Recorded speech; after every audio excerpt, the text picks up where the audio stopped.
warahmatullahi wabarakatuh. Innal hamdalillah nahmaduhu wa nasta'inuhu wa nastaghfiruh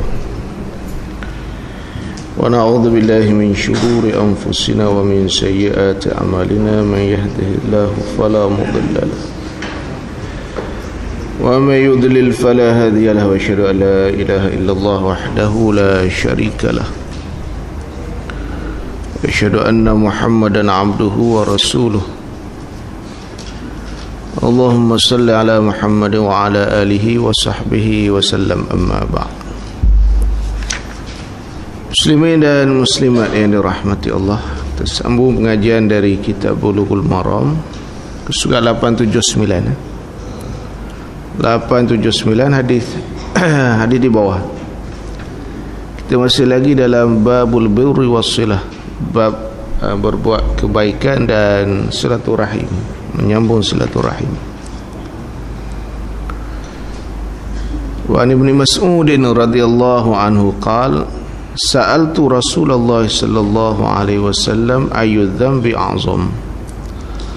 Qala an taj'ala lillahi niddan wa huwa khalaqak. Qultu thumma ay? Qala an taqtula waladaka khasyata an ya'kula ma'ak. Qultu thumma ay? Qal an tuzaniya bihalilati jarik. Muttafaqun alaih. Maksudnya dari Ibnu Mas'ud radhiyallahu anhu, ia berkata bahawasanya dia bertanya kepada Rasulullah sallallahu alaihi wasallam, dosa apakah yang paling besar? Dosa apakah yang paling besar? Ayu dzambi a'zam. Dosa apakah yang paling besar? Sebab tu ada dari kalangan ulama yang membahagikan dosa kepada tiga. Itu dosa yang paling besar, dosa besar dan dosa kecil. Kerana kita tengok dalam lafaz hadis ni, ada yang kita baca ni disebut dosa paling besar. Tapi yang masyhurnya ialah dua lah. Itu dosa besar dan dosa kecil. Tetapi sekiranya kita berjumpa dalam mana-mana buku, mana-mana kitab yang membahagikan dosa kepada tiga, iaitu dosa yang paling besar satu lagi, maka inilah dalilnya. Pasal hadis ni datang dengan lafaz ayu dzambi a'zam. Dosa apakah yang paling besar? Beliau sallallahu alaihi wasallam menjawab, jika tu potonglah, engkau jadikan sekutu bagi Allah, engkau mengadakan sekutu bagi Allah, padahal Allah yang menciptakanmu. Ini antara dosa yang sangat besar, mengadakan sekutu bagi Allah, syirik kepada Allah dalam keadaan Allah mencipta kita. Perlu kita sedari dan fahami bahawa masalah syirik ini, umpama yang berlaku, kita fokus dalam negara kita, umpamanya kita tidak akan jumpa orang Islam yang menyembah berhala. Kerana kita duk faham syirik ni sembah berhala, pergi batu cave sembah apa, murugan ke apa kat depan tu, kita tak akan jumpa. Ialah kesyirikan mereka dalam tasyri', dalam undang-undang yang mengadakan ataupun mereka cipta undang-undang yang tidak diizin oleh Allah Subhanahu wa taala. Kerana hak tasyri' adalah hak uluhiyah Allah, hak uluhiyah Allah yang menjadi milik mutlak Allah Subhanahu wa taala dalam perkara yang tidak diizin oleh Allah. Umpama yang melibatkan hukum hudud, itu tidak diizin oleh Allah untuk kita melangkaui. Tapi diadakan undang-undang tertentu yang jauh tersasar daripada hukum Allah Subhanahu wa taala. Ini satu kesalahan yang besar, yang menjadikan atau yang menjatuhkan seseorang dalam kesyirikan, dalam tasyri'. Yang jenis sembah berhala, pergi ke kubur ke, itu dalam ibadat. Yang sembah berhala tu makrek pun tahu itu syirik.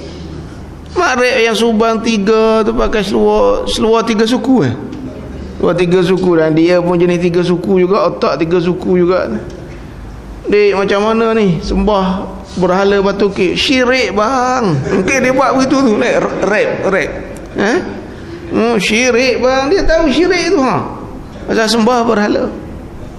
Tak payah tanya ustaz-ustaz, tak payah tanya tok-tok guru. Betul cikgu Betul. Itu dalam ibadat. Syirik dalam ibadat. Dalam masalah tasyrik, dalam masalah undang-undang hukum hakam, ini satu fitnah yang sangat besar yang perlu kita fahami yang sekarang ni. Bahaya. Masa dia berlaku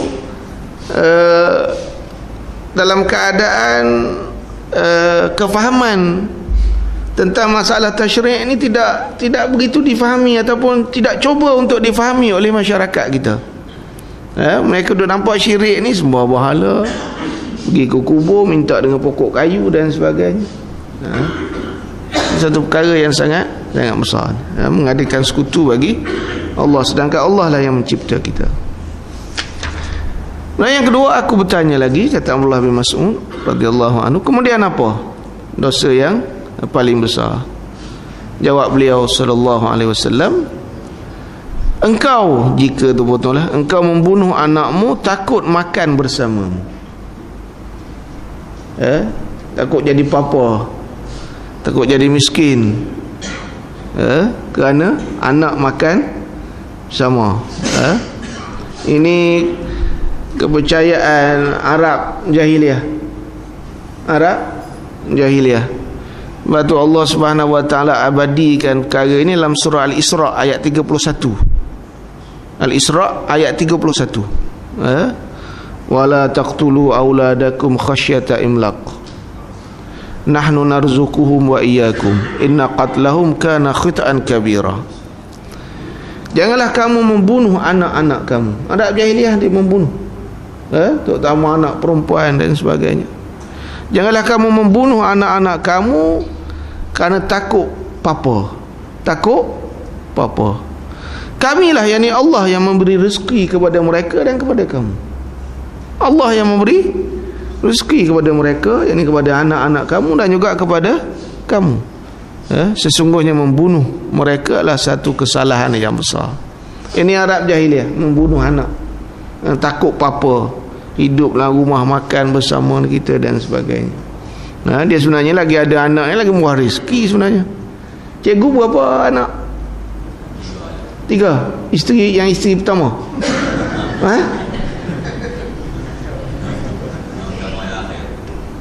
Yang pertama dan akhir. Payah nak jawab biar saya cikgu tu. Yang pertama dan akhir. Macam dah tak ada niat. Tak ada niat langsung lah apa cikgu. InsyaAllah pula. Susah juga cikgu. Wallahu alam. Itu bincang kemudian cikgu. Okey sedangkan rezeki, Allah Subhanahu wa taala menjamin rezeki. Bahkan kemasukan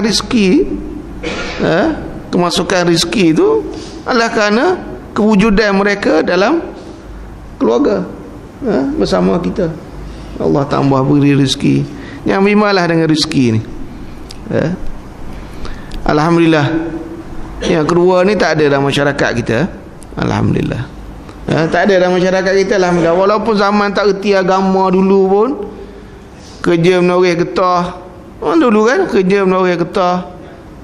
Rumah pun tak ada elektrik dulu cikgu. Lampu apa, chimney ke apa dia panggil tu, yang pakai apa dia panggil apa, lampu chimney